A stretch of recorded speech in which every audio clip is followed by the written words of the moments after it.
नमस्कार दोस्तों, आप सुन रहे हैं मुंशी प्रेमचंद की लिखी कहानी होली की छुट्टी। वर्नाक्यूलर फाइनल्स पास करने के बाद मुझे एक प्राइमरी स्कूल में जगह मिली जो मेरे घर से 11 मील पर था। हमारे हेडमास्टर साहब को छुट्टियों में भी लड़कों को पढ़ाने की सनक थी। रात को लड़के खाना खाकर स्कूल में आ जाते और हेडमास्टर साहब चारपाई पर लेटकर अपने खर्राटों से उन्हें पढ़ाया करते।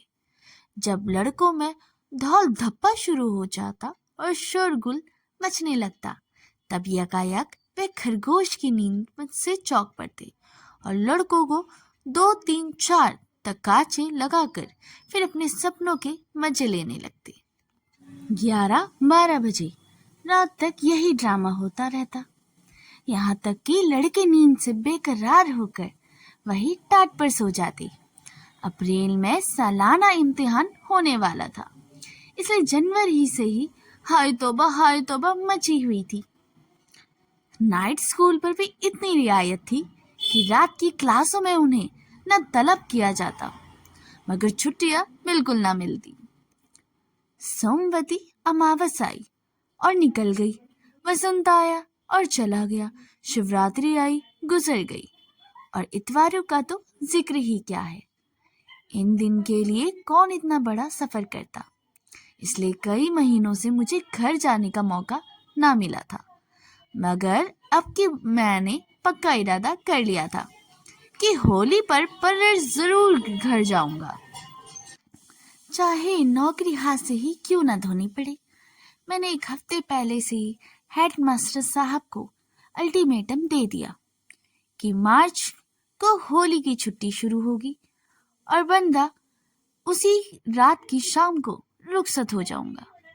हेडमास्टर साहब ने मुझे समझाया कि अभी लड़के हो, तुम्हें क्या मालूम नौकरी कितनी मुश्किल से मिलती है और कितनी मुश्किल पलों से निभाती है। नौकरी पाना उतना मुश्किल नहीं जितना उनको निभाना है। अप्रैल में इम्तिहान होने वाला है, 3-4 दिन स्कूल बंद रहा तो बताऊं कितने लड़के पास होंगे। साल भर की सारी मेहनत पर पानी फिर जाएगा कि नहीं। मेरा कहना मानो, इस छुट्टी में ना जाओ, इम्तिहान के बाद जो छुट्टी पड़े उसमें चले जाना। ईस्टर की 4 दिन की छुट्टी होगी, मैं 1 दिन के लिए भी ना रुकूंगा। मैं अपने मोर्चे पर कायम रहा। समझाने बुझाने, डराने धमकाने और जवाब तलब किए जाने के हथियारों का मुझ पर कोई असर नहीं हुआ। जो ही स्कूल बंद हुआ, मैंने हेडमास्टर साहब को सलाम भी ना किया और चुपके से अपने डेरे पर चला गया। उन्हें सलाम करने जाता तो वे एक ना एक काम निकाल कर मुझे रोक लेते। रजिस्टर में फीस की मजान लगाते जाओ, औसत हाजिरी निकालते जाओ, लड़कों की कॉपियां जमा करके उन पर संशोधन और तारीख सब पूरी तो कर दो। गोया यह मेरा आखिरी सफर है और मुझे जिंदगी के सारे काम अभी खत्म करने जाने देना चाहिए। मकान पर आकर मैंने झटपट अपनी किताबों की पोटली उठाई, अपना हल्का लिफाफा कंधे पर रखा और स्टेशन के लिए निकल पड़ा। गाड़ी 5:05 पर जाती थी। स्कूल की घड़ी हाजिरी के वक्त हमेशा आधा घंटा तेज और छुट्टी के वक्त आधा घंटा सुस्त रहती थी। 4 बजे स्कूल बंद हुआ था। मेरे ख्याल में स्टेशन पहुंचने के लिए अभी काफी वक्त था। फिर भी मुसाफिरों की गाड़ी की तरफ से आमतौर पर जो अंदेशा लगा रहता था, और जो घड़ी हाथ में होने पर भी और गाड़ी का वक्त ठीक मालूम होने पर भी दूर से किसी गाड़ी की गड़गड़ाहट या सीटी सुनकर कदमों को तेज और दिल को परेशान कर दिया जाता, वह मुझे भी लगा हुआ था कि किताबों की पोटली भरी थी। इस पर कंधों का लिफाफा बार बार हाथ बदलता और लपका जाता, यहाँ तक कि स्टेशन कोई 2 लफंगा सा नजर आया। सिग्नल डाउन था। मेरी हिम्मत भी उन सिग्नल की तरह डाउन हो गई थी।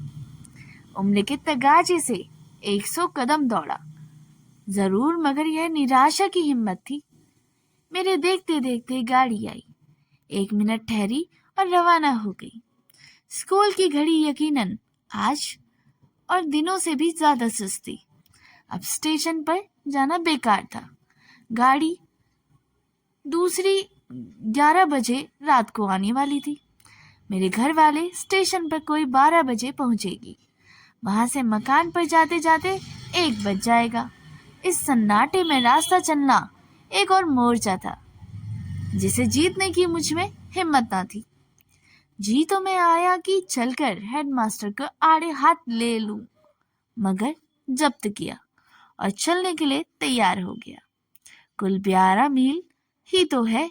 अगर 2 मील भी घंटा भी चलूं तो 6 घंटों में घर पहुंच सकता हूँ। अभी तो 5 ही बजे हैं। जरा कदम बढ़ाता जाऊं तो 10 बजे यकीनन पहुंच जाऊंगा। अम्मा और मुन्नू मेरा इंतजार करते होंगे। पहुंचते ही गरम गरम खाना मिलेगा। कुल्हाड़े में गुड़ पकड़ रहा होगा। वहां से गरम गरम रस पीने को आ जाएगा। और जब लोग सुनेंगे कि मैं इतनी दूर पैदल आया हूं तो उन्हें कितना अफरज होगा। मैंने फौरन गंगा की तरफ पैर बढ़ाया। यह कस्बा नदी के किनारे था और मेरे गांव की सड़क नदी के पार से थी।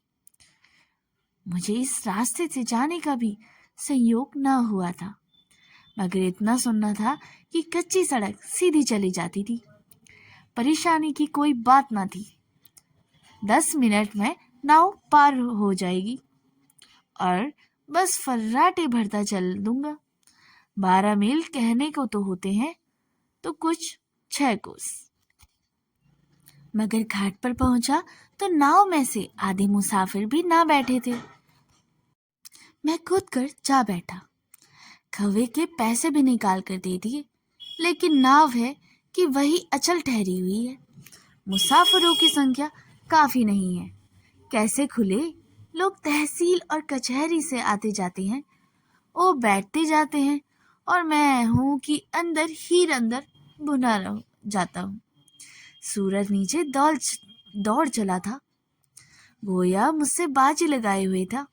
अभी सफेद था, पीला होना शुरू हुआ, देखते देखते लाल हो गया। नदी के उस पर क्षितिज का लटका हुआ था, जैसे कोई डोल कुएं पर लटक रहा है। हवा में कुछ खुनकी भी आ गई। भूख भी मालूम होने लगी। मैंने आज घर जाने की खुशी और हड़बड़ी में रोटियां भी ना पकाई। सोचा था कि शाम को तो घर पहुंच ही जाऊंगा। लाओ एक पैसे के चने लेकर खा लूं। उन दानों ने इतनी देर तक तो साथ दिया, अब पेट की पेचीदगियों में जाकर ना जाने कहाँ गुम हो गए थे। मगर क्या गम है, सस्ते में क्या दुकानें ना होंगी। 4 पैसे की मिठाइयाँ लेकर खा लूंगा। जब उस नाव के किनारे पहुंची तो सूरज की सिर्फ आखिरी सांस बची हुई थी। हालांकि नदी के पाट बिल्कुल पंदे में चिमट कर रह गया था। मैंने पोटली उठाई और तेजी से चला। दोनों तरफ चने के खेत थे। जिलन के फूलों पर ओस सका हल्दा सा पर्दा पड़ चला था। बेअख्तियार एक खेत में घुसकर बूट उखाड़ लिए और टूंगता हुआ भागा। सामने 12 मील की मंजिल है। कच्चा सुनसान रास्ता। शाम हो गई थी। मुझे पहली बार गलती मालूम हुई, लेकिन बचपन के जोश में कहा, क्या बात है, 1-2 मील दौड़ ही सकती थी। 12 को मन में 1760 से गुना किया, 20,000 गज ही तो होते हैं। 12 मील के मुकाबले में 20,000 गज कुछ हल्के और आसान मालूम हुए। जब 2-3 मील रह जाएगा तब तो एक तरह से अपने गांव में ही होऊंगा। उसका क्या शुमार। हिम्मत बंद गई। इक्के दुक्के मुसाफिर भी पीछे चले आ रहे थे और इत्मीनान हुआ। अंधेरा हो गया। मैं लपका जा रहा हूँ। सड़क के किनारे दूर से एक झोपड़ी नजर आई थी। एक कुप्पी जल रही थी।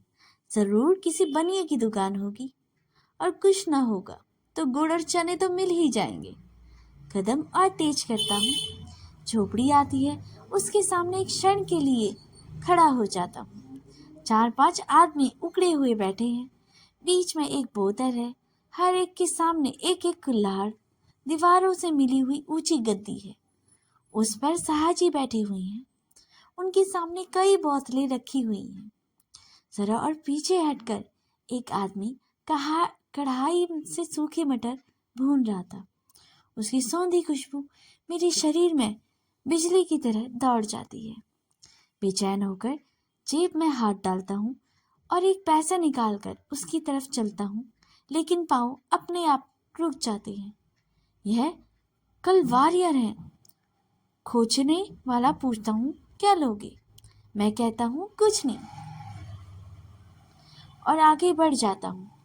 दुकानें भी मिली तो शराब की। गोया दुनिया में इंसान के लिए शराब रही सबसे जरूरी चीज है। जब सब आदमी धोबी और चमार होंगे, दूसरा कौन शराब पीता है देहात में? मगर वह मटर का आकर्षण सौंधापन मेरा पीछा कर रहा था और मैं भागा जा रहा था। किताबों की पोटली का जी जंजाल हो गया। ऐसी इच्छा होती कि इसे यही सड़क पर पटक दूं। उसका वजन मुश्किलों से 5 सेर होगा, मगर इस वक्त मुझे मन भर से ज्यादा मालूम हो रही थी। शरीर में कमजोरी सी महसूस हो रही थी।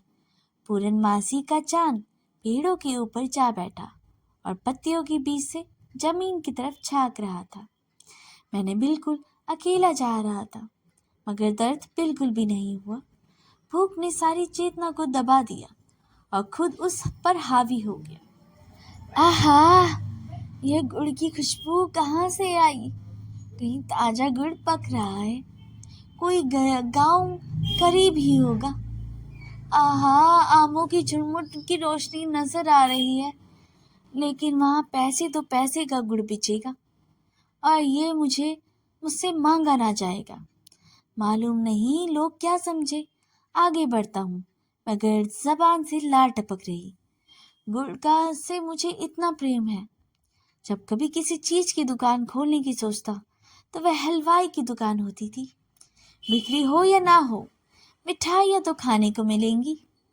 हलवाइयों को देखा मारे मोटापे के हिल नहीं सकते, लेकिन वह बेवकूफ होते हैं। आराम तलबी के तारे मारे तोंद निकाले रहते हैं। मैं कसरत करता रहूंगा, मगर गुड़ की वह धीरज की परीक्षा लेने वाली, भूख को तेज करने वाली खुशबू बरार आ रही थी। मुझे यह घटना याद आती है कि जब अम्मा 3 महीने के लिए अपने मेके या मेरे ननिहाल गई थी और मैंने 3 महीने के लिए एक मन गुड़ का सफाया दिया था। यही गुड़ के दिन थे। नाना बीमार थे, अम्मा को बुला भेजा था। मेरा इम्तिहान पास था और इसलिए मैं उनके साथ ना जा सका। मुन्नी को लेते गई। जाते वक्त उन्होंने एक मन गुड़ लेकर उस मटके में रख दिया और उसके मुंह का सकोरा रखकर मिट्टी से बंद कर दिया।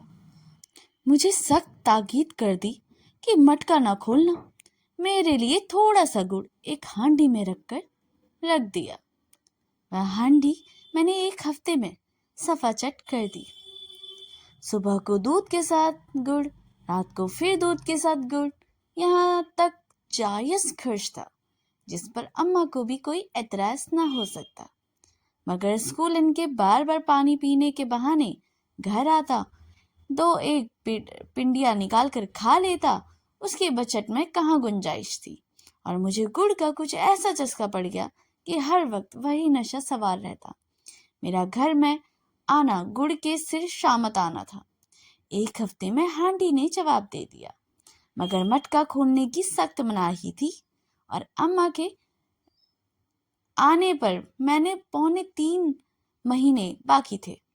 एक दिन मैंने बड़ी मुश्किलों से जैसे तैसे सब्र किया, लेकिन दूसरे दिन के बाद सब्र जाता रहा और मटके को बंद कर दिया और संकल्प लिया कि इस हांडी को 3 महीने चलाऊंगा। चले या ना चले, मैं चलाए जाऊंगा। मटके को 7 मंजिल समझूंगा, जिसे रुस्मत भी ना खोल सके। मैंने मटके की पिंठियों को कुछ इस तरह कैंची से लगा कर रखा कि जैसे बाज दुकानदार दिया सिलाई की डिब्बियां भर देते हैं। एक हांडी गुड़ खाली हो जाने पर भी मटका मुंह से भरा हुआ था। अम्मा को पता ही चलेगा, सवाल जवाब की नौबत कैसे आएगी, मगर दिल और जान से वह खींचतान शुरू हुई कि कह दूं कि हर बात जीत जबान की ही हाथ रहती। यह 2 उंगल की जीभ दिल से शहजोर पहलवान को नचा रही थी, जैसे मदारी बंदर को नचाए उसको, जो आकाश में उड़ता है और 7वें आसमान के मसूबे बांधता है और अपने जोम में फरून को भी नहीं समझता। बार बार इरादा करता कि दिन भर की 5 भिंडियों से ज्यादा ना खाऊं, लेकिन यह इरादा शराबियों की तौबा की तरह घंटे से ज्यादा ना टिकता। अपने को कोसता, धिक्कारता, गुड़ तो खा रही हो, मगर बरसात का सारा शरीर सड़ जाएगा। गंधक की मलम लगाएंगे घूमोगे, कोई तुम्हारे पास बैठना भी पसंद ना करेगा। कसमें खाता विद्या की, माँ की, स्वर्गीय पिता की, गौ की, ईश्वर की, मगर उनका भी वही हाल होता। दूसरा हफ्ता खत्म होते ही हांडी भी खत्म हो गई। उस दिन मैंने बड़े भक्ति भाव से ईश्वर से प्रार्थना की, भगवान, यह मेरा चंचल लोभी मन मुझे परेशान कर रहा है, मुझे शक्ति दो कि उसको वश में रख सकूं। मुझे अष्टधात की लगाम दो जो उसके मुंह में डाल दूं। यह भागा मुझे अम्मा से पिटवाने और घुड़कियां खिलवाने का तुला हुआ है। तुम ही मेरी रक्षा करो, मैं तुम ही मुझे बचा सकते हो। भक्ति की विह्वलता के मारे मेरी आंखों से 2-4 बूंदे आंसुओं की भी गिर गई, लेकिन ईश्वर ने भी इसकी सुनवाई ना की और गुड़ की भी भुक्शु मुझ पर छाई रही। यहाँ तक कि दूसरी हांडी मरसिया पड़ने की नौबत आ पहुंची। संयोग से उन्हीं दिनों 3 दिन की छुट्टी हुई और अम्मा से मिलने ननिहाल गया। अम्मा ने पूछा, गुड़ का मटका देखा? चीटी तो ना लगे? सीलत तो नहीं पहुंची?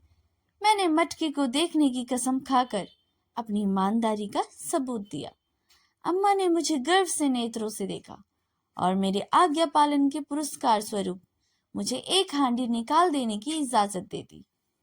हाँ, ताकीद भी कर दी कि मटका का मुंह अच्छी तरह बंद कर देना। अब वह मुझे एक एक दिन एक युग मालूम होने लगा। चौथे दिन घर आते ही मैंने पहला काम जो किया वह मटका खोलकर हांडी भर गुड़ निकालना था। एक बारगी 5 पिंडियां उड़ा दी, फिर वहीं गुड़बाजी शुरू हुई। अब क्या गम है, अम्मा की इजाजत मिल गई थी। सैया भले कोतवाल और 8 दिन में हांडी गायब। आखिर मैंने अपने दिल की कमजोरी से मजबूत होकर मटके की कोठरी के दरवाजे पर ताला डाल दिया और कुंजी दीवार की एक मोटी सींध में डाल दी। अब देखो तुम कैसे गुड़ खाते हो। इस संधि में ऐसे कुंजी निकालने का मतलब यह था कि 3 हाथ दीवार खोद डाली जाए और हिम्मत मुझ में ना थी। मगर 3 दिन में मैंने धीरज का प्याला छलक उठा और इन 3 दिनों में भी दिल की जो हालत थी वह बयान से बेहार थी।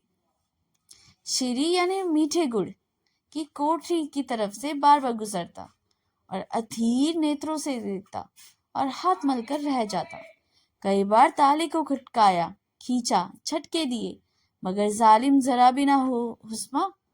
कई बार जाकर उस संधि की जांच पड़ताल की, उसमें झांक कर देखा, एक लड़की से उसकी गहराई का अंदाजा लगाने का कोशिश की, मगर उससे तह ना मिली।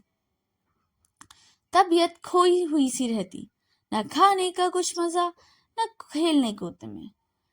वासना बार बार युक्तियों के सारे खाने पीने में कुछ मजा था, न खेलने कूदने में। वासना बार बार युक्तियों को जोर से दिल का कायल करने की कोशिश करती।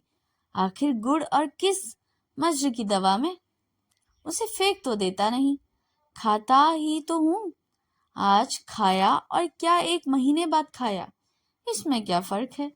अम्मा ने मनाही की है बेशक, लेकिन मुझे उस उचित काम से अलग कर रहने को हक दिया है। मगर वह आज कहे, खेलने मत जाओ, पेड़ पर मत चलो, तालाब तैरने मत जाओ, ये चिड़ियों के लिए कंपा मत लगाओ, तितलियां मत पकड़ो, तुम क्या मैंने मान लेता हूँ। आखिर चौथे दिन वासना की जीत हुई। मैंने तड़के उठ एक कुदाल लेकर दीवार खोदना शुरू किया। संधि थी ही, खोदने में ज्यादा देर न लगी। 7 घंटे के घनघोर परिश्रम के बाद दीवार से कोई गज भर लंबा 3 इंच मोटा चप्पल टूटकर नीचे गिर पड़ा। संधि की तरह मैं सफलता की कुंजी पड़ी हुई थी। जैसे समुंदर की तरह मैं मोती की सीप पड़ी हो। मैंने झटपट उसे निकाला और फौरन दरवाजा खोला। मटके से गुड़ निकालकर हांडी में भरा और दरवाजा बंद कर दिया। मटके की इस लूटपाट से स्पष्ट कमी पैदा हो गई। 1000 तरकीबें आजमाने से भी इनका घड़ा ना भरा, मगर आपकी बार चटोरेपन का अम्मा की वापसी तक खात्मा कर देने के लिए कूंजे को कुएं में डाल दिया। किस्सा लंबा है। मैंने कैसे ताला तोड़ा, कैसे गुड़ निकाला और मटका खाली हो जाने पर कैसे फोड़ा, उसके टुकड़े रात को कुएं में फेंक दिए। अम्मा आई, मैंने कैसे रो रो कर अपनी मटकी के चोरे हो जाने की कहानी सुनाई। यह बयान करने लगा कि यह घटना जो मैं आज लिखने बैठा हूँ अधूरी रह जाएगी। चुनाचे इस वक्त गुड़ की उस मीठी खुशबू ने मुझे बेसुध बना दिया, मगर मैं सब्र करके आगे बढ़ा। जो जो रात गुजरी थी, शरीर थकान से चूर होता जाता, यहाँ तक कि पाँव कांपने लगे। कच्ची सड़क पर गाड़ियों के पहिए लीक पड़ गई थी। जब कभी लीक में पाँव चला जाता तो मालूम होता कि गहरे गड्ढे में गिर पड़ा हूँ। बार बार जी में आता यही सड़क के किनारे लेट जाऊं। किताबों की छोटी सी पोटली मन भर सी लगती थी। अपने को कोसता था कि किताबें लेकर चले जाऊं। दूसरी जबान का इम्तिहान देने की तैयारी कर रहा था, मगर छुट्टियों में एक दिन भी किताब खोलने की नौबत न आएगी। खामखा ये बोझ उठाए चला जाता हूँ। ऐसा जी झुलझुलाता था कि इस मूर्खता के बोझ को वही पटक दूं। आखिर टांगों को चलने से इनकार कर दिया। एक बार मैं गिर पड़ा और संभल कर उठा तो पाँव थिरथिरा रहे थे। अब बगैर कुछ खाए पिए पैर उठाना दूर भर था, मगर यहाँ क्या खाऊं, बार बार रोने को जी चाहता। संयोग से एक ईख का खेत नजर आया। अब मैं अपने को रोक न सका। चाहता था कि खेत में घुसकर 4-5 ईख तोड़ लूं और मजे से रस इसका चूसता हुआ चलूं। रास्ता भी कट जाएगा और पेट भी कुछ पड़ जाएगा। मगर मेड़ पर पांव रखा ही था कि कांटों में उलझ गया। किसान ने शायद मेड़ पर कांटे बिखरे थे, शायद बेर की झाड़ी थी। धोती कुर्ता सब कांटों में फंसा हुआ। पीछे हटा तो कांटों की झाड़ियों के साथ साथ चल पड़ी। कपड़े छुड़वाने लगा तो हाथ में कांटा चुभने लगा। जोर से चीखा तो धोती फट गई। भूख तो गायब हो गई। फिक्र हुई कि नई मुसीबत क्यों कर छुटकारा हो। कांटों की एक जगह से अलग करता तो दूसरी जगह चिमट जाते। झुकता हुआ शरीर में चुभते। किसी को पुकारूं तो चोरी खुल जाती। अजीब मुसीबत में पड़ा हुआ था। उस वक्त मुझे अपनी हालत पर रोना आ गया। कोई रेगिस्तान की खाक झांकने वाला आशिक भी इस तरह कांटों में फंसा हुआ होगा। बड़ी मुश्किल से आधा घंटा गला छूटा, मगर धोती और कुर्ते की बांधी गई हाथ पांव छीलने हो गए वह घात में। अब एक कदम आगे रखना मुहाल था। मालूम नहीं कितना रास्ता तय हुआ, कितना बाकी है। न कोई आदमी, न कोई अमजाद। किससे पूछूं? क्या अपनी हालत पर रोता हुआ नजर आया। एक बार गांव पर नजर आया। बड़ी खुशी हुई। न कोई दुकान मिल ही जाएगी, कुछ खा लूंगा, किसी के साए बयान में पड़ जाऊंगा, सुबह देखी जाएगी। मगर देहातों में सारे शाम सीने की आधी होती है। एक आदमी कुएं पर पानी भर रहा था। उसने पूछा तो उसने बहुत ही निराशाजनक उत्तर दिया, अब यहाँ कुछ ना मिलेगा। बनी के नमक तेल रखे हैं, हलवाई की दुकान एक भी नहीं है। कोई शहर थोड़े है इतनी रात को दुकान खोले कोने में बैठा रहे। मैंने उनसे बड़ी विनती के स्वर में कहा, कहीं सोने को जगह मिल सकती है। उन्होंने पूछा, कौन हो तुम? तुम्हारी जान पहचान यहाँ का तो कोई नहीं है। जान पहचान का कोई होता तो तुमसे क्यों पूछता? तो भाई, अनजान आदमी को यहाँ ठहरने नहीं देंगे। किसी तरह कल एक मुसाफिर आकर ठहरा था। रात को एक घर में सेंध पड़ गई। सुबह को मुसाफिर का पता न था। तो क्या तुम समझते हो कि मैं चोर हूँ? किसी के माथे पर थोड़ा लिखा है, अंदर का हाल कौन जाने। नहीं ठहरना चाहते ना सही, मगर चोर तो न बनाओ। मैं जानता यह इतना मनहूस गांव है तो इधर कभी ना आता। मैंने ज्यादा खुशामद ना की, जी चल गया। सड़क पर आकर फिर आगे चल पड़ा। उस वक्त मेरे होश ठिकाने ना थे। कुछ खबर नहीं थी किस गांव के रास्ते गांव आया, किधर चला जा रहा था। अब मुझे अपने घर पहुंचने की उम्मीद ना थी।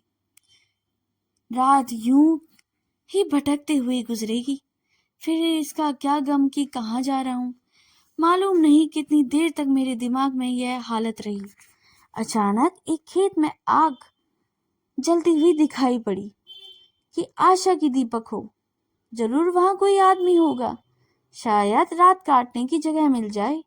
कदम तेज किए और करीब पहुंचा तो यकायक एक कुत्ता सा, बहुत बड़ा कुत्ता भूखता हुआ मेरी तरफ दौड़ा। इतनी डरावनी आवाज थी कि मैंने कांप उठा।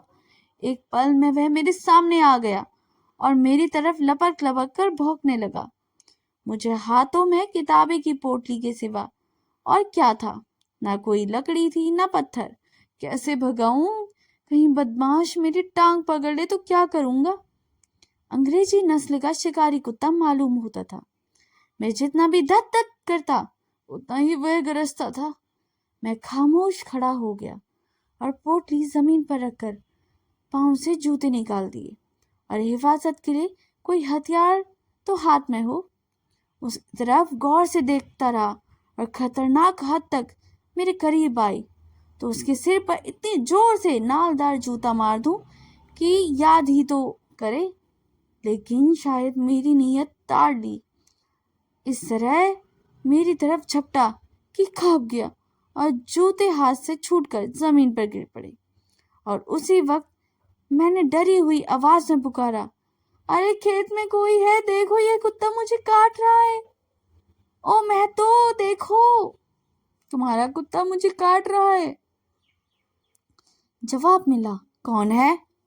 मैं हूं राहगीर, तुम्हारा कुत्ता मुझे काट रहा है। नहीं काटेगा, डरो मत। कहाँ जाना है? महमूद नगर। महमूद नगर का रास्ता तुम पीछे छोड़ आए, आगे तो नदी है। मेरा कलेजा बैठ गया। रुआ सर होकर बोला, महमूद नगर का रास्ता कितनी दूर छूट गया है? यही तो कोई 3 मील। और एक लहीम शहीम आदमी हाथ में लालटेन लिए वही आकर मेरे सामने खड़ा हो गया। सर पर हैट था, एक फौजी ओवरकोट पहने हुए, नीचे निक्कर, पाँव में फुल बूट, बड़ा लंबा तगड़ा, बड़ी बड़ी मूछें, गोरा रंग, साकार पुरुष सौंदर्य। बोला, तुम तो कोई स्कूल के लड़के मालूम होते हो। लड़का तो नहीं हूँ, लड़कों का मुदरिस हूँ। घर जा रहा हूँ, आज से 3 दिन की छुट्टी है। तो रेल से क्यों नहीं गए? रेल छूट गई, दूसरी 1 बजे छूटती है, वह अभी तुम्हें मिल जाएगी।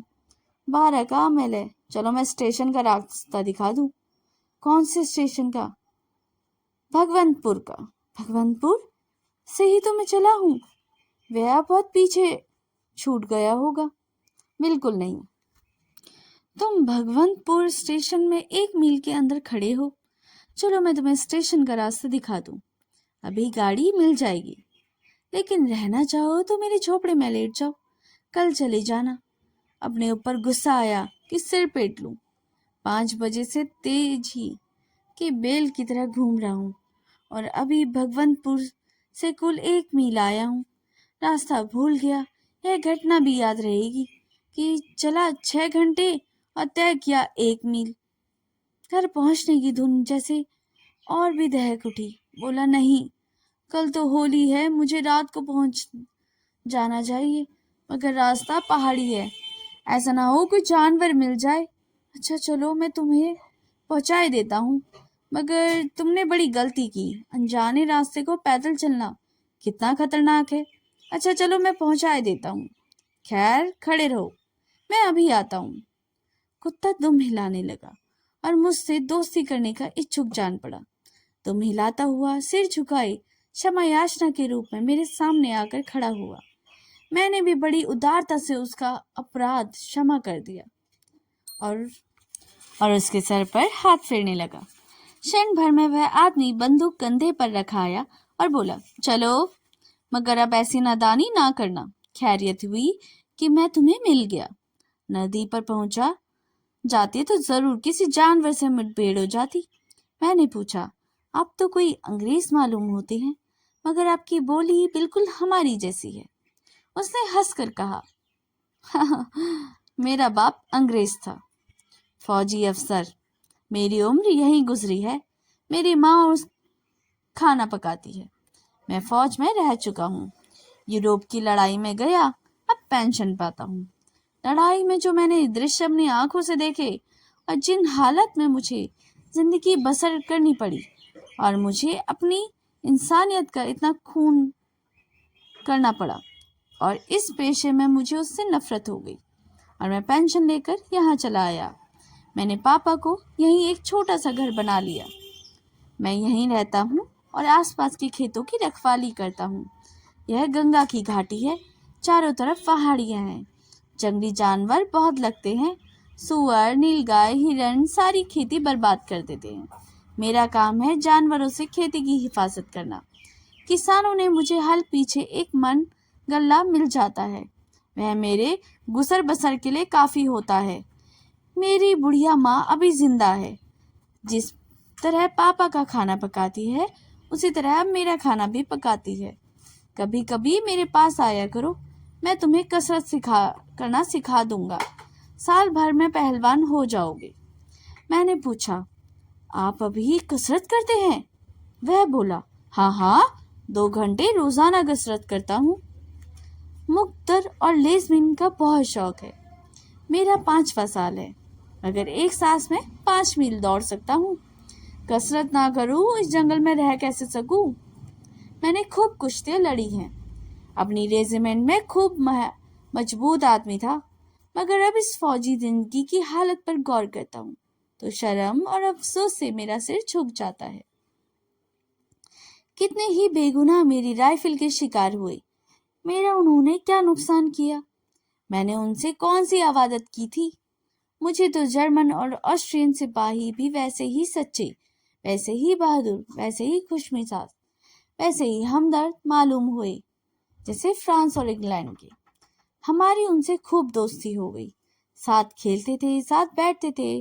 यह ख्याल ही नहीं आता था कि हम लोग हमारे ही नहीं हैं, मगर फिर भी हम एक दूसरे के खून के प्यासे थे। किस लिए? इसलिए कि बड़े बड़े अंग्रेज सौदागरों से खतरा था कि कहीं जर्मनी उनका रोजगार ना छीन ले।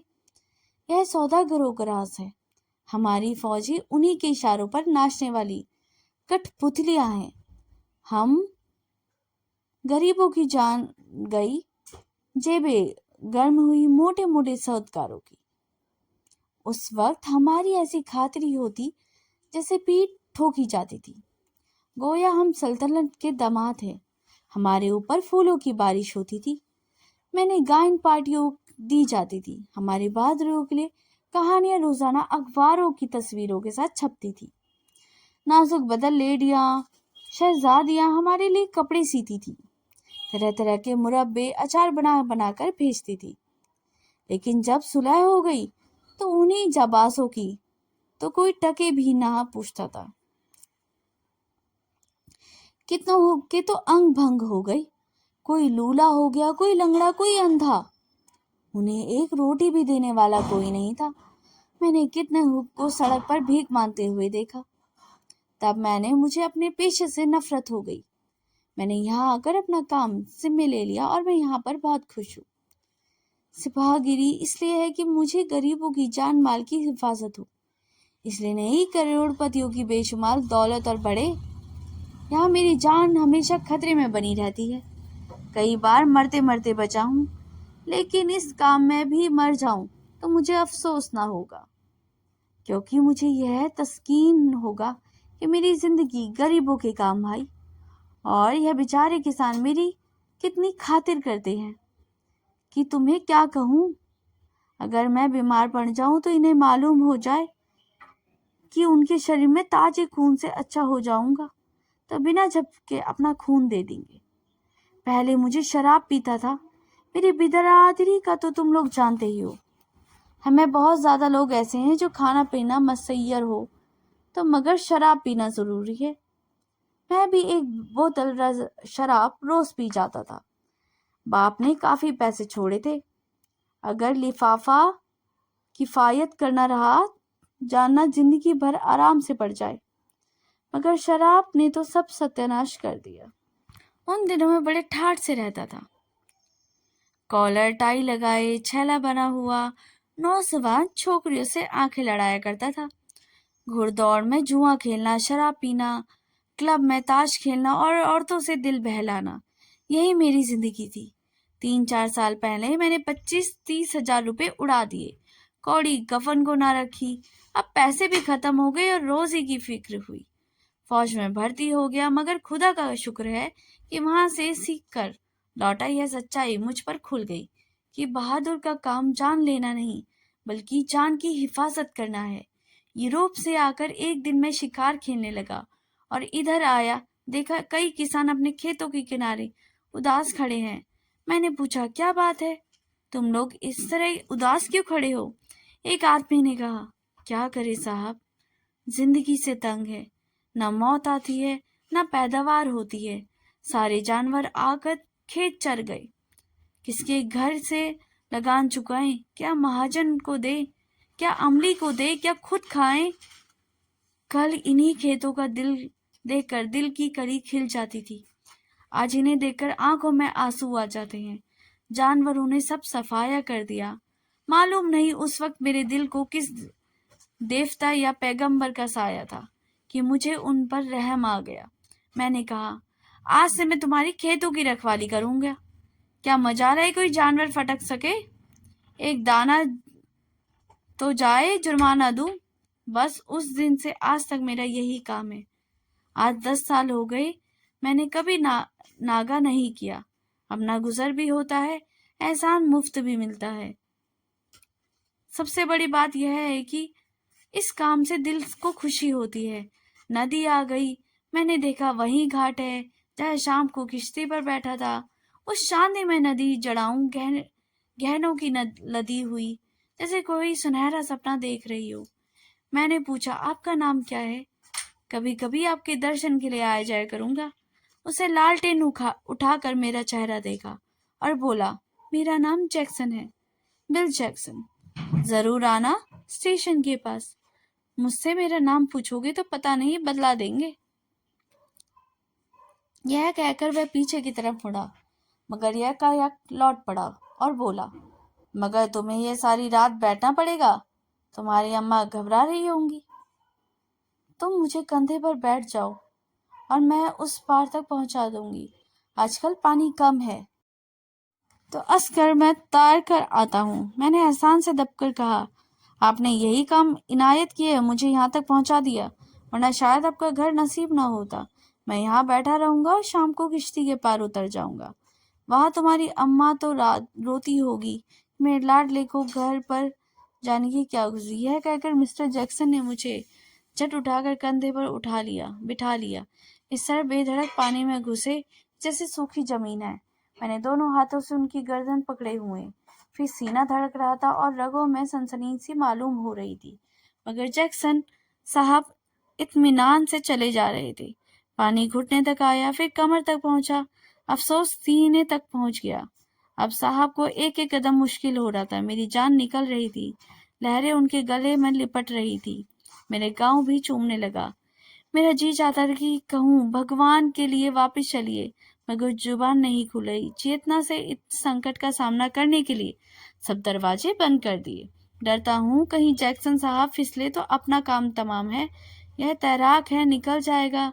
मैं लहरों की खराब बन जाऊंगा। अफसोस आता है कि अपनी बेवकूफ़ी पर तैरने क्यों ना सीख लिया। यकायक जैक्सन ने मुझे दोनों हाथों से कंधे पर उठा लिया और बीच धार में पहुंच गई। बहाव में इतनी तेजी थी कि एक एक कदम आगे बढ़ाने रखने में एक एक मिनट लगता था। दिन को इसी नदी में बार बार ही चुका सकता था, लेकिन रात को इस मझधार में बहती हुई मौत मालूम होती थी। 10-12 घंटे तक मैं जैक्सन के दोनों हाथों टांगों पर रहा। फिर पानी उतरने लगा। मैंने देखा, मगर शायद पानी जैक्सन के सिर के ऊपर तक आ गया था, इसलिए उन्होंने मुझे अपने दोनों हाथों पर बिठा लिया। अपनी गर्दन बाहर निकाली तो जोर जोर से हंसकर बोले, लो पहुंच गए। मैंने कहा, आज मेरी वजह से बड़ी तकलीफ हुई। जैक्सन ने मुझे हाथों से उतारकर फिर कंधे पर बिठाते हुए कहा, और आज मुझे इतनी खुशी हुई उतनी आज तक कभी नहीं हुई।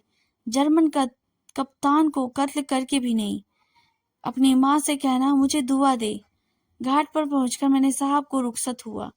उनकी सज्जनता, निस्वार्थ सेवा, अदम्य साहस का नाम मिटने वाला अक्सर दिल को लिए हुए मेरी जी में काम आया। काश मैं भी इस तरह लोगों के काम आ सकता। 3 बजे रात को जब मैं घर पहुंचा तो होली में आग लग रही थी। मैंने स्टेशन में 2 मील सरपट दौड़ता हुआ आया। मालूम नहीं भूखे शरीर में जितनी ताकत थी कहाँ से आ गई। अम्मा मेरी आवाज सुनते ही आंगन से निकल आई, मेरी छाती से लगा लिया और बोली, इतनी रात कहाँ कर दी? मैं सांस से तुम्हारी राह देख रही हूँ। चलो खाना खा लो। कुछ खाया पिया है कि नहीं? अब वह स्वर्ग में है, लेकिन उनका वह मोहब्बत भरा चेहरा मेरी आंखों के सामने है और वही प्यार भरी आवाज मेरे कानों में गूंज रही है। मिस्टर जैक्सन से कई बार मिल चुका हूँ। उसकी सज्जनता ने मुझे उसकी भक्त बना दिया। मैं उसे इंसान क्या फरिश्ता समझता हूँ। जोर रहा से। तब तक के लिए धन्यवाद।